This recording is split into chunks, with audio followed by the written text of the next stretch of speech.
Hello, welcome to Forest Focus. As none of us thought Nottingham Forest would eclipse the win of a year ago at Anfield, but they did, beating Liverpool 3-0. So what a Brighton, the team we beat 7-0 last time in the City Ground. Could history repeat itself? Well, probably not, but especially with Brighton in the top six. So it's going to be a tough game. Joining me to tell us how tough, it's great to welcome back our regular Brighton fan, Az. Az, good afternoon, mate. How are you doing? It better not be a repeat of last year, I'll tell you that. That was... Oh God, I've watched some games. I was on holiday watching that game, and it really did put a dampener on things. But yeah, and I was looking forward to playing you this year. Now you've turned it round, so it should be an interesting one. I know. Oh, yeah. I mean, firstly, I don't think it will be. I think it's going to be a really tough game. And obviously, Hertz not just going to play one lad in midfield against everyone. So I'm sure he's learned that lesson. But it is actually a cliche question about bad time to play teams. Obviously, we probably played Liverpool at a good time and played very well. Do you see this game slightly differently now off the back of that win for us? Yeah, I think so. I think it just, particularly under Ange, if we'd played you then, I think obviously the transition period he was trying to implement, I think that was the perfect time to play you. And you've gone back to basics and what and it's effective and it's working really well. So it's fascinating because it's two completely different styles of play, and it's a really hard one to call. I think I called a draw last time and got that completely wrong. So I'm probably leaning that way again this time out, and yeah, hoping to nick a narrow win. No, Brighton are going well. I dropped in our WhatsApp group because I was saying, we're at the relegation zone. We can look up now. Brighton are going well, but I think we can get some points. And I looked at the table and I replied, like, Brighton are fifth. And as we record this, they're sixth, and they might drop one more place. But they've sort of gone under the radar this season, haven't they? What's the story of the season? Yeah, I mean, it's only one loss in 8 for us now. We picked up we're starting to pick up wins as well, not just draw loads of games. And Leeds was a game that we were expected to win, and I went to that game and we were really comfortable. We played really, really well. Doesn't always mean a win for Brighton, but it never looked like we were gonna drop points in that game. And then Brentford was completely different because for large spells of the game, I thought we were in big trouble. And, I probably would have taken a draw after about 60 minutes. And to go on and win that game shows a different side and a different type of character. And I think the position we're in now is really, really encouraging, because you look around at teams like Newcastle, like Spurs, like Liverpool, who are all struggling in their own different ways. And you think, actually, we could really go on this season and challenge for a European place again, which is where we should be. But after the first few games of the season, I was a bit worried it wasn't going to happen. Yeah, I mean, some of the transfer business was interesting. I don't have many of those players slotted into the team, or has it been a case of the guys like Welbeck, Minteh, who I'll ask you about, the guys who were there before, who have been the key men behind success? Yeah, I mean, I don't think we've really put any new players into the team. We had a lot of outgoings. We had a very big squad. And a lot of players left. We've had some injuries to players like Matoma, and like Gomez has come in and been filling out there, which I didn't think many people thought he would be able to play out wide, but he's been really effective out on that side. But yeah, you look at, I mean, we spent a lot of money on those 2 young forwards who are barely featuring, and Welbeck is still the main man there. We bought a new centre back, hasn't really been featuring. It's been mostly Duncan and Van Heck. Kadioglu's come back from injury and he's started in at left back over De Kuyper. So, yeah, it was a big summer for us, but hasn't really led to a huge difference in the team, because the players that have been there for a while have been playing really well. So it's encouraging, and we've got good options, and we're a better squad now than we had potentially last year. So yeah, I'm pretty optimistic, particularly over Christmas period as well, because I think some of these players will come in and hopefully do the job. Yeah, I mean, what's the plan for Welbeck to be the main man, the main number 9? I know he's often, he'll suddenly miss a game through injury or something. Was it always going to be he's the main striker, or were some of the younger Greek players meant to take more minutes than they have? I thought he was done, honestly. I thought, amazing season last year, best goal scoring season he's had in the Premier League. We had Ruta who was filling in a striker, and he started the season playing as our number 9. We've obviously got options now with different number 9s that have come in, and young players. So my thoughts were Welbeck would start getting phased out, but Ruta got injured quite early on in the season. I think Hertzler has not really trusted the Greek. They've been doing quite well in the cup games when I've seen them play. They look like they definitely look like they've got potential, but whether they're ready to start in the Premier League, I don't think he quite feels like they're ready to. And then that's given Welbeck an opportunity. And as soon as he came into the team and started playing regularly, he's become undroppable.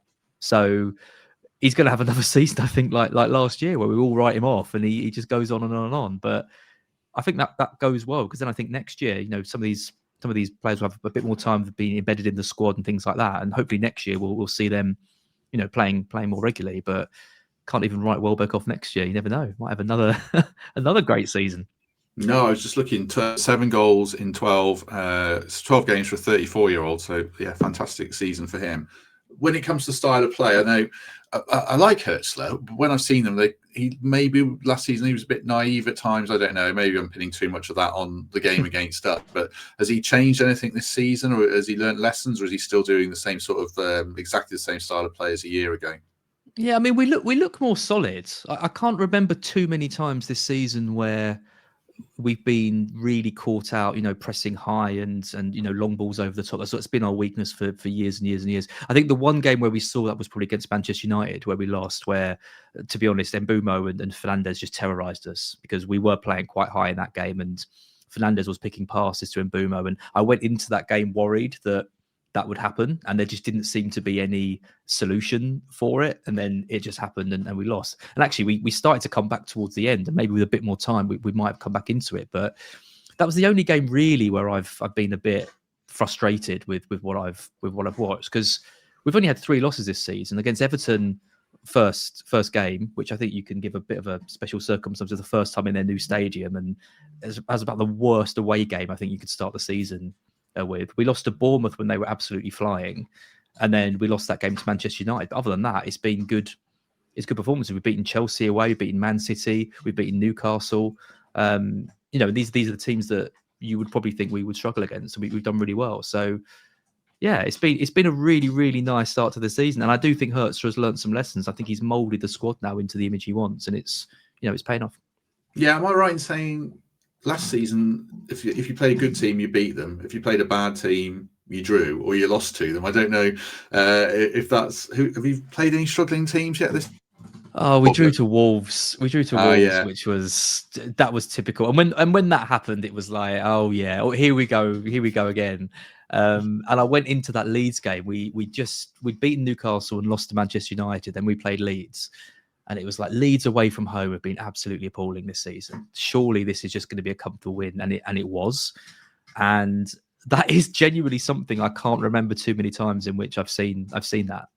Normally we play well against the teams who we're expected to struggle against, because the game is a bit more open. And I think Leeds did play into our hands a little bit. That if we played like a Burnley at home, or Sunderland or something like that, they're the games where they're going to drop very, very deep, and we're going to have to exploit them somehow. And Wolves did that and did it quite effectively. So there's still a bit of a worry about us against the low blocks. But yeah, generally speaking, I think it's a lot better. I think the only thing is we're missing a little bit of creativity in that kind of 10 role. With we've lost. Pascal Gross has obviously moved on. We've lost. Hang on, sorry, what's his name? Matt O'Reilly went, didn't he? Matt O'Reilly, that's it. Yeah, we lost Matt O'Reilly, which I was surprised at, because he started, the first game of the season, scored a penalty, and then he got shipped out. So that's the area where I think, if we are playing a low block, you want someone who can just find that pass, and I think we struggle with that a little bit still.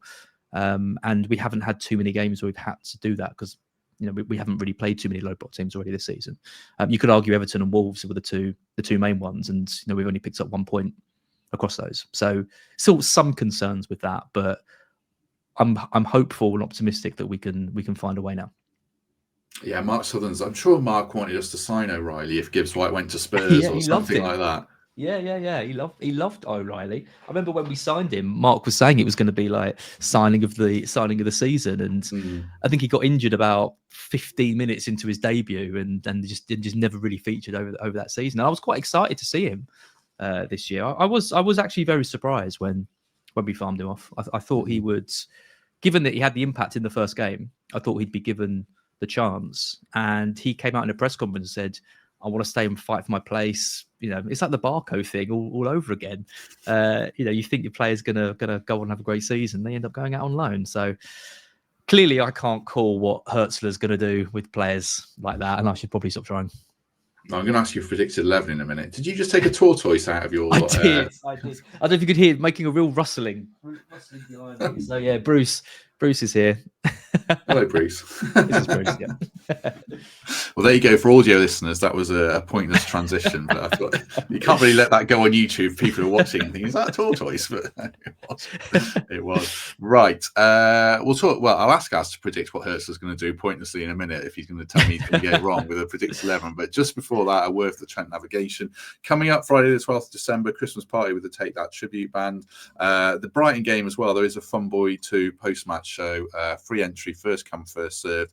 So get all the build up at the Nav, go to the game, and then return for the post-match show with the Fun Boy 2.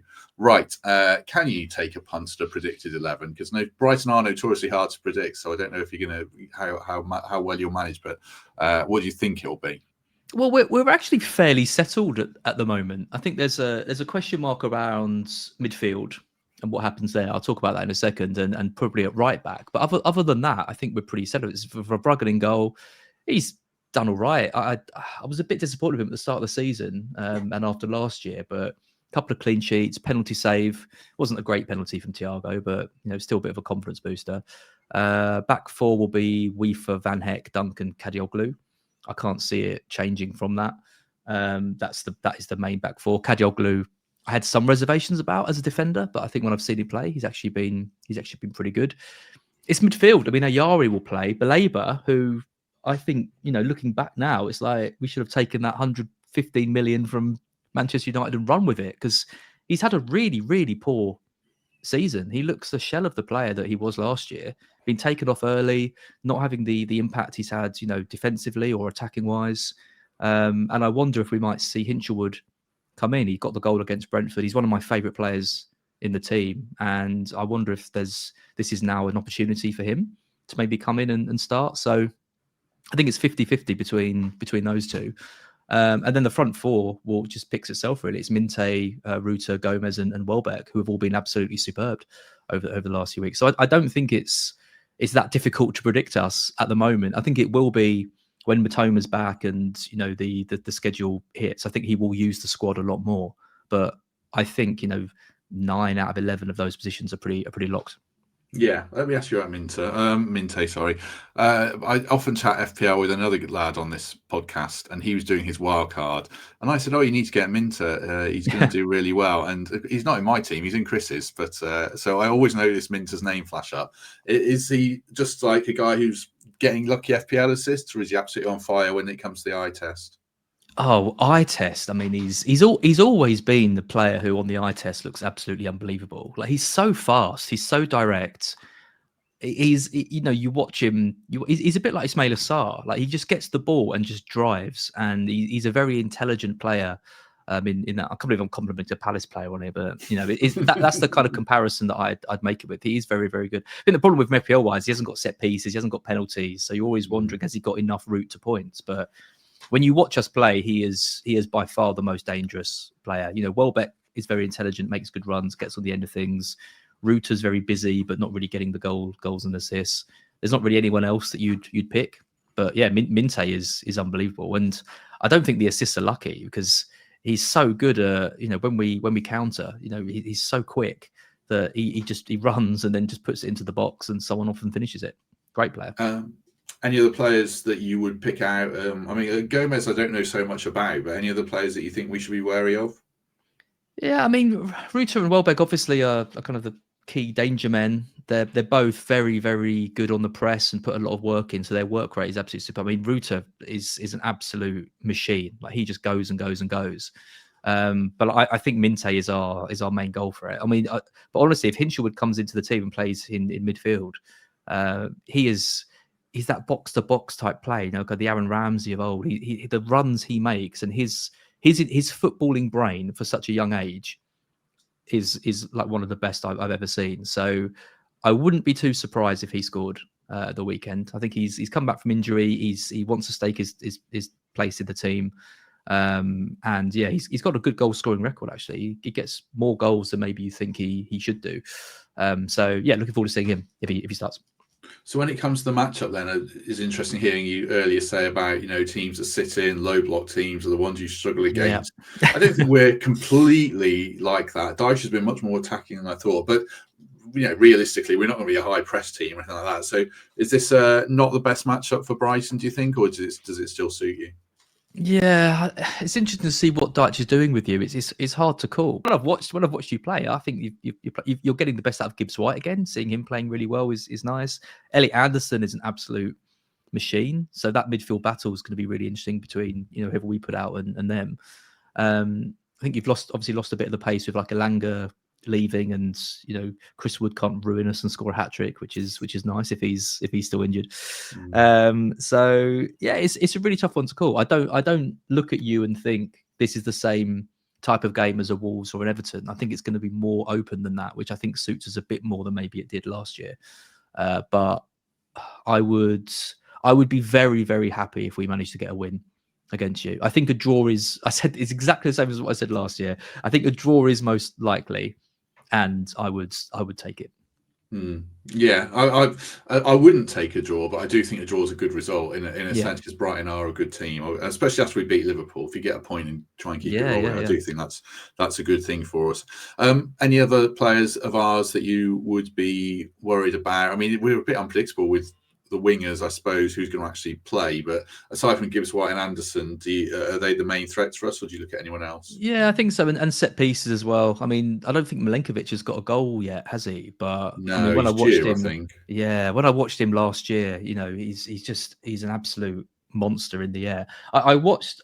It's funny. I mean, Calvert-Lewin, I've had in my fantasy football team for a while, and he's been absolutely atrocious. But I was worried about him against Brighton because I've seen him dominate Dunk in the air, and that's the worry. At set pieces, Dunk's lost a little bit of that aura about him that made him such a good defender for us for so many years. But I have to say, when we up against Calvert-Lewin, he was a monster really in the air, Dunk, and I'm a bit more hopeful seeing him up against like a Milenkovic or Murillo than maybe I was this time last year, because I think last year he was in a really, really poor run, and I actually thought he was probably on the way out. But he's having a better season this year than he did last. So that battle's maybe a little bit close, I would have thought. But I'm always going to be worried. I think you've got Anderson is a great corner taker, and Milenkovic is a beast. So I'm a bit concerned from set pieces. But I think if we can deal with that and we can compete in midfield, I think we've got a chance. What are you like at attacking set pieces? We've obviously had a weakness there. Hopefully we fixed it, but we certainly have had problems there. Have Brighton got big threats from set pieces? I genuinely cannot remember. Someone's got to come in and say, "Oh, you scored a set piece like 2 weeks ago," or something like that. But I genuinely can't remember the last set piece we scored. I mean, Dunk has always been our biggest threat from set pieces, but I can't remember the last time he scored a goal. I'm not even totally sure who takes our corners. I think it's Minteh, but I don't think he's a particularly great corner taker. I would say we've got next to no threat from set pieces. To be honest, I mean, Dunk and Van Heck are good in the air, but like I said, I can't remember the last time they scored, so I wouldn't worry too much about that. Just before we wrap things up, two more quick questions. I don't think either of us are particularly qualified to answer this question, but I'll ask it anyway. Do you think there will be any scars of the 7-0 game, or is that just in the past for those players? Well, we played in the cup, didn't we? Afterwards, yeah. I went to that game, and that was a 0-0. We were at home. I don't think so. I mean, it was a freak result, wasn't it? I mean, we had a couple of like quite poor results last year, but nothing quite like that, and it didn't derail our season too much. We still managed to finish quite high. We only just missed out on Europe. I mean, you could argue that maybe that result did cost us, but I don't think it did really. We managed to get back on track afterwards. So I'm still scarred, but that's mostly because I did the podcast with Mark and I know how happy he was after that result. But I think the team hopefully has moved on since then. And just finally, just out of curiosity then, because you watch a load of football, obviously doing FPL content, where do you think we as Forest will end up now after our struggles versus what we've seen under Dyche of late? Where do you think we'll finish in the league? Yeah, great question. I can't see you being involved in a relegation battle now. I think even when you were struggling, I looked at some of the teams and looked at like Burnley, Wolves, West Ham, and just thought there's worse teams. There's worse teams here. I think you'll be comfortable at like 11th, 12th, something like that. Oh yeah, I take that. We actually, as we record this, it's Monday for people who are listening. We've just done this discussion on the pod, and I said 12th would be a really good achievement from being 19th on your third manager of the season. So I would definitely take that, certainly. Right, just before we finish, then a quick word of thanks also for the second sponsors of this show, Streamline Digital. If you're looking to streamline your business, take it to the next level, get in touch with them. Scan the QR code, click the link in the description. They will sort you out with too many apps that don't talk. If you've got too much manual re-entry, too much duplication in your business, and you want to use AI properly, then get in touch with them. And thanks very much for their support as ever. There is one extra sponsor today, so appreciate people's patience as we just give a word of thanks for Art of Football. They have got an ongoing Black Friday sale, up to 50% off on Forest merch. There's almost 50 items, and it goes on until Sunday. So if you're looking to get in early on Christmas presents, take advantage of some great offers, then do click on the link in the description or Google artoffootball.com and you'll find all the Forest merch to get your hands on there. So thank you very much to Art of Football for their support. As before we go, give us a plug for where people can find more of you when it comes to FPL. Oh, well, the YouTube channel is FPL Black Box. Obviously, Mark, one of your regulars on here, used to do this show with me. Doesn't anymore because now he works for the Premier League. So I've got a new partner in crime in Andy North. But yeah, we stream every week. So if you're into FPL, check us out, FPL Black Box. Yeah, check them out. I'm still a member of that channel. Oh, so, good. Good. Haven't lost you. That's good. No. I'm not taking my money out. No, it's really good. There you go. I'm recommending it. It's really good. So yeah, check out Az and Andy. It's a really good show. We shall be back. This is coming out. Excuse me. This is coming out on Saturday. So tomorrow is the post-match show. I think Mark's on it, so it should be Mark and Paul Morley. So join us for that. And then on Monday, we shall get into all the analysis in more depth and then look ahead to the upcoming Premier League game, which I guess is Everton, I think, if I can remember that correctly. So yeah, thanks to us. Thanks to everyone for their company. Do us a favor, hit like, hit subscribe if you haven't already. And if we don't see you tomorrow, we shall see you soon.